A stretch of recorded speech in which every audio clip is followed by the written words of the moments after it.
What is going on, people? TripleM back again with another video, and tonight we've got to talk about Ecuador versus Netherlands, because honestly, what an inspiring performance Ecuador puts in. Genuinely very surprising. I didn't expect them to be this good, and so obviously I expected Holland to not only dominate the game but win this game convincingly, and I was wrong, because Ecuador were the better team without a shadow of a doubt. 110% they deserve to win that game. And you know what?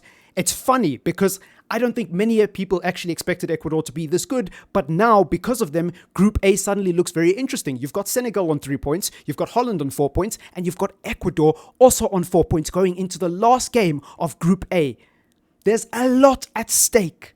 There is a lot at stake, and somehow Ecuador come out on the other end with a point against a team that they weren't really expected to beat. Now, Holland did go up in the first 6 minutes, courtesy of GAKPO. And if you've been a long-time viewer of the channel, you know that I'm a huge fan of GAKPO. He's officially scored the quickest goal in this year's edition of the World Cup. And on top of that, is having a great start to his international career in the World Cup. He's had a great season with PSV as well, and this is someone I wanted Manchester United to sign. So much so that I made a video and I said that I would prefer this kid over Antony. Now, that was a mistake, because in hindsight, I actually like Antony and I think Antony's a better player, but GAKPO is something special. He's got the agility, he's got the pace. On top of that, he's got the output in terms of goals and assists, and he's got the flair. He's capable of doing something special at this level when the world is watching. That is a sign of a truly special player. He's not the finished article yet, but he is something special, and this kid is someone to watch out for. Now, Holland fell off after this goal. Holland completely fell off after this goal because they scored this goal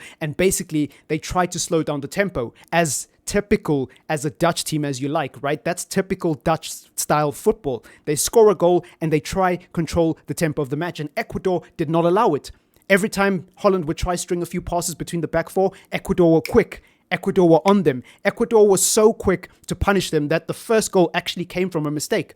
It was Frankie de Jong who played a long ball across, a very casual long ball on the edge of his box across to a Dutch player. I can't remember who it was because I was trying to focus on the Ecuador players during the game. Casado won that ball, and he very quickly played a nice ball across to Estupinan. Estupinan took a shot, the Dutch keeper spills it, and Valencia scores to bring Ecuador back in the game. And by the way, this wasn't their first goal. They had a goal disallowed towards the very end of the first half as well, and I think it was very unfortunate. I think Ecuador should have been allowed to score that goal, but whatever. You know, there was an offside player obstructing the goalkeeper, and the rules are the rules, so it is what it is. But I think Ecuador played well enough to warrant getting a second goal. From that moment on, Netherlands had nothing. They had absolutely nothing. In fact, after Netherlands scored their goal, Ecuador had 11 shots on target going into halftime. 11 shots on target.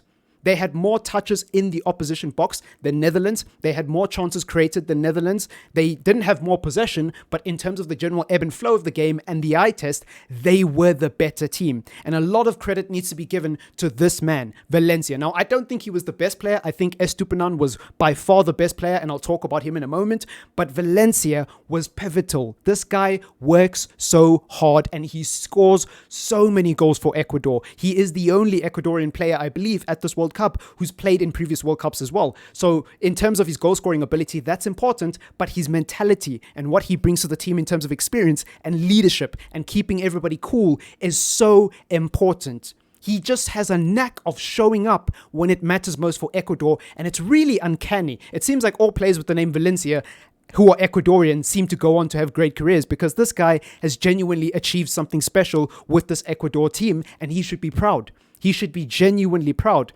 Now, I personally think that Estupinan was man of the match, the player who was playing out wide for Ecuador, the left wing back.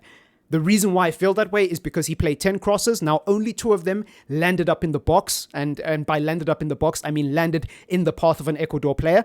But the other 8 crosses he played, some of them weren't bad. Some of them were actually genuinely good crosses. It's just that there wasn't an Ecuador player who was willing to run into the box and receive it or get on the end of it. He also created a lot of chances. He had 2 key passes played. He had 3 accurate long balls out of 3, attempts. So he had 100% completion in terms of the long balls he played across the field. And he was just pivotal. He was just so pivotal. Now, The other player, I believe his name is Presedo. He plays on the right-hand side. He was the right wing back for Ecuador. He also played 2 really good crosses. He had a moment of flair when he was dancing with the ball and basically beat the Holland fullback. I believe it was Denzel. It was actually Blint. It wasn't Dumfries. It was Blint, because Blint would have been playing on the left-hand side. He beat Blint one-on-one and created a very good opportunity. And I believe it was Mendes who hit the post off of that cross.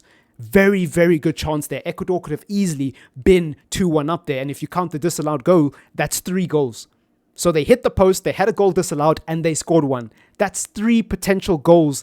And I'm not just saying this because I'm being biased towards Ecuador. If you watch that game, after Holland scored in the first 6 minutes, they did nothing for the rest of the game. They just couldn't get a hold of the ball as much as they would have liked, because Ecuador did not allow them to. Ecuador kept pressing. Ecuador kept forcing mistakes out of Holland. Ecuador kept showing them that, hey, Baba, there's going to be no such thing as easy possession here. We're here to play football. And I love it.